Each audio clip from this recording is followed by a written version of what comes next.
Sorry তোমাদের কাঁচা আম মাখার ভিডিওটা পোস্ট করতে আমাদের দেরি হয়ে গেল, তার জন্য সরি।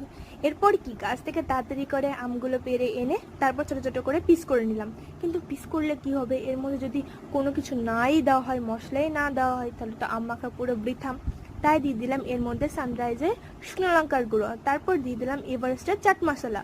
কিন্তু নুন না দিলে সব কিছু অসম্পূর্ণ, তাই দিয়ে দিলাম নুন আর দিয়ে দিলাম চিনি। তারপর সর্ষের তেল দিয়ে এটা ভালো করে মাখিয়ে নিলাম। নাও তোমাদের কাঁচা আম মাখা পুরো কমপ্লিট। কাদের কাদের এরকম কাঁচা আম মাখা খেতে ভালো লাগে সেটা কমেন্টে জানিও। জানি এটা বাজারে অনেক পাওয়া যাচ্ছে, এখন তো আরও পাওয়া যাচ্ছে কাঁচা আম মাখা, কিন্তু নিজের গাছের টাটকা কাঁচা আম মাখা পেরে আর তারপরে সেটা মাখিয়ে খাওয়ার মজাটাই আলাদা। চলো টাটা, আজকের মতো ভিডিওটা ভালো লাইক করে দিও আর চ্যানেলটি সাবস্ক্রাইব করতে ভুলো না। আর হ্যাঁ, আর আওয়াজটা শুনে নিজেদের মুখে জল আনো।